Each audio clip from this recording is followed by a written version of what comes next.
Olá pessoal, tudo bem com vocês? Estamos aqui para mais um vídeo do nosso canal e eu comentei com vocês que eu já estava pensando há um tempo aumentar a frequência dos vídeos aqui no canal, então bora lá começar. E tivemos uma ideia aqui, né, de alguns temas também, de um grupo de temáticas, na verdade, de vídeos aqui do canal, e hoje eu vou começar com essa ideia que a gente teve aqui, que são de apresentar alguns recursos que a gente usa muito na clínica da terapia ocupacional.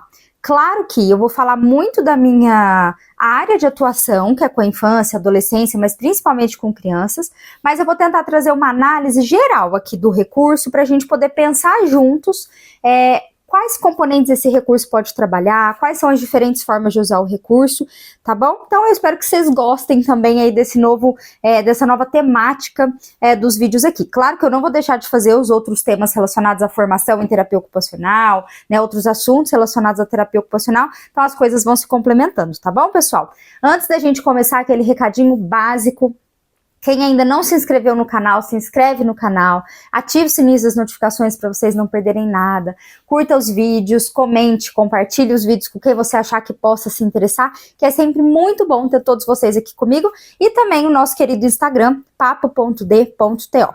Um outro recadinho que eu quero falar para vocês, que vocês devem ter visto lá no Instagram, que a nossa agenda de supervisões está aberta. Quem tiver interesse, já que quero entender um pouco mais sobre as supervisões técnicas na terapia ocupacional que vocês estão ofertando, me deixa um recadinho aqui embaixo, já quero saber mais sobre a supervisão, que eu entre em contato com vocês, ou lá no direct pelo Instagram também, tá bom, pessoal? Então, vamos lá. Hoje, gente, eu vim falar desse recurso, que é um recurso que eu tenho já há bastante tempo, e que eu acho ele um recurso extremamente versátil para você poder usar na clínica. Eu não sei se todo mundo conhece. Esse jogo, na verdade, ele vem com diversos nomes, então tem o meu, né, aqui, que chama Queda-Blocos, mas tem Caiu, Perdeu, tem Jenga, então é um jogo que você vai encontrar para comprar com diferentes nomes, tá bom, pessoal? Ele é um jogo versátil, e por que eu falo isso? Eu vou mostrar para vocês.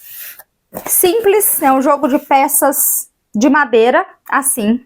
E a função original desse jogo é que você monte... Deixa eu ver se tem alguma aqui. Aqui ele já tá com as peças retiradas, peraí.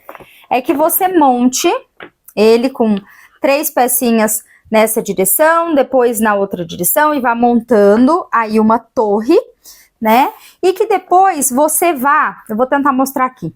Você vai retirando as peças do meio dele, do meio dessa torre, sem deixar a torre cair, né? E vá montando em cima de novo. Então, eu retiro uma peça do meio da torre e vou colocando em cima. Quem que perde, Jaque? Quem tirar a peça e deixar a torre cair, vai perder, tá bom? Então, basicamente... É esse o jogo. Aqui tem, ó, ela montadinho, mas tá pequeno, não sei se vocês vão conseguir ver por aqui. Mas é basicamente 3 peças numa orientação, né, deitadas, e 3 peças aqui de pé. 3 peças na horizontal, 3 peças na vertical. 3 peças na horizontal, 3 peças na vertical, até vocês montarem uma torre alta. Características desse jogo quando a gente vai olhar para ele de maneira terapêutica. Ele é um jogo que tem uma característica cooperativa, né? Então ele é um jogo que não se joga sozinho. Você pode até jogar sozinho, mas não tem tanta graça você jogar sozinho, né? Então ele é um jogo que tem essa característica. Eu não sei aqui se tem até quantos jogadores que podem jogar. Eu acho que não, porque eu acho que não tem essa determinação, tá bom? De quantos jogadores pode. Então você pode jogar de 2, de 3 pessoas, de 4, de 5, de 6, em grupo. Então é um jogo muito versátil por isso também. Quais são os elementos básicos quando a gente vai fazer uma análise dessa atividade, tá bom? Uma análise desse jogo. Quais são os componentes que eu preciso ter, né, para conseguir desenvolver esse jogo, né? Então, a gente trabalha toda a parte de coordenação motora fina, né, a parte de discriminação, para eu conseguir pegar essas peças de uma maneira adequada, alinhar essas peças, a parte de coordenação visomotor, então eu tenho que olhar para essas peças para eu conseguir organizá-las e também depois para retirá-las.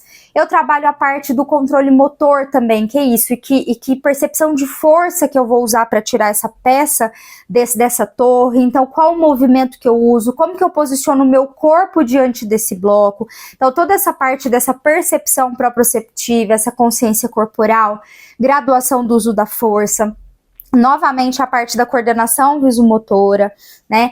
Os aspectos também táteis, de feedback, né? Tátil. Por quê, Jaque? Em que momento que isso aparece? Por exemplo, quando eu vou tirar uma peça, né, do que tá montado, eu vou começando a tirar ela, mas daí eu percebo que essa torre ficou meio mole, não sei se vai dar bom tirar daqui, acho que vai cair. Esse é um mecanismo de feedback. Tanto feedback visual, mas também feedback tátil, que eu consigo perceber que talvez essa peça tá muito dura para tirar, tá muito fácil, tá muito difícil. Então é um outro componente que é trabalhado também. Os componentes sociais, né? Então, de controle inibitório, que é você conseguir esperar a sua vez, realização de trocas de turno, compreensão de regras, né? Para você realizar o jogo. Então, você tem que entender quais são as regras do jogo. E eu vou falar um pouquinho disso, que dá pra gente ir graduando essa dificuldade, modificando essa tarefa também, dependendo do que a gente quer participar. Né? Então, deixa eu ver se eu esqueci alguma coisa. Claro que antes de eu manipular as peças diretamente, eu tenho que escolher um bom lugar para eu jogar. Esse é um jogo que não dá para você montar em um lugar que não é estável, numa mesa, no chão, né? Então, até isso a gente pode trabalhar com as crianças, né? Com as pessoas que a gente vai atender, né? Esse planejamento, olha, a gente vai jogar esse jogo. Qual você acha que é o melhor lugar para a gente montar?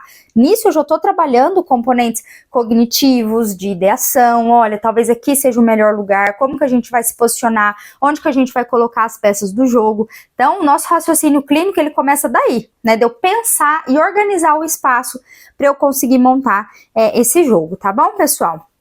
A parte de percepção visual também, que eu já falei um pouquinho, deixa eu ver se eu não esqueci nada. Acho que não, acho que os principais componentes que você vai trabalhar com esse jogo são esses. Outra coisa interessante, já que dá para eu modificar o nível de dificuldade e tentar usar isso de outra forma? Sim, então vamos pensar primeiro em graduação da dificuldade. O que eu posso colocar? Gente, eu posso criar novas regras para esse jogo. Né? Então, a regra básica é essa, você tem que tirar a peça, colocar lá em cima, sem deixar a torre cair, mas você pode criar outras regras. Por exemplo, uma coisa que eu já fiz nesse jogo, não tá aqui agora, mas eu já fiz isso em outro momento. Eu peguei etiquetas coloridas e coloquei aqui nessa parte das peças. Então, em cada peça tinha uma etiqueta. Eu acho que eu usei 4 ou 5 cores, não lembro, na época. Mas você pode usar, por exemplo, 6 cores e usar um dado. Então, você pega 6 cores e coloca alternadamente nas peças e você faz um dado com as cores também, um dado colorido. Então, você tem que jogar o dado, a cor que sai no seu dado é a cor da peça que você tem que tirar aqui, né? Pensem, gente, o quanto que até a parte de você montar o dado junto com a criança, junto com o seu paciente, também vai ser um processo que vai trabalhar muitos componentes, né? Então, por exemplo, para eu montar um dado, eu vou fazer numa cartolina, eu vou ter que recortar, vou ter que desenhar, eu vou estar trabalhando aí toda a questão de novo, a coordenação visomotora, né? Essa questão da apreensão, da coordenação motora fina para eu desenhar, o recorte, a parte de integração bilateral. Então, tudo isso são componentes que a gente pode otimizar para a gente pensar nessa forma diferente, né, de jogar. Uma outra coisa que eu já fiz com esse jogo, colocar pontos nas peças, né? Então, ao invés de colocar as cores, cada pecinha a gente colocou uma numeração. Então, a pecinha que você conseguisse tirar sem derrubar a torre, você ia somando na sua pontuação. Aí você já pode trabalhar conceitos numéricos, conceitos matemáticos, contas, né, de soma, de subtração, né, talvez aí com pessoas que tenham essa demanda, né, porque sempre os componentes que a gente vai trabalhar vão ser alinhados com as demandas que a gente tem para cada caso, né, então também é uma forma diferente de você jogar. Uma outra forma que dá para você usar esses blocos, gente, esses blocos são muito versáteis por causa disso.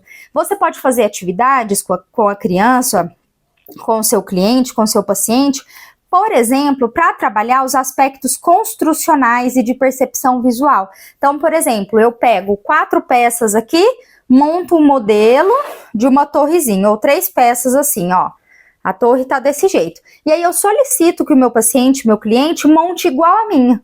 Então, ele vai ter que olhar, perceber visualmente esse modelo e construir um modelo igual ao meu, né? Então é uma outra forma de você usar essas peças, usar esse jogo. Um outro jeito que eu já usei, você criar letras e números usando essa peça ou figuras.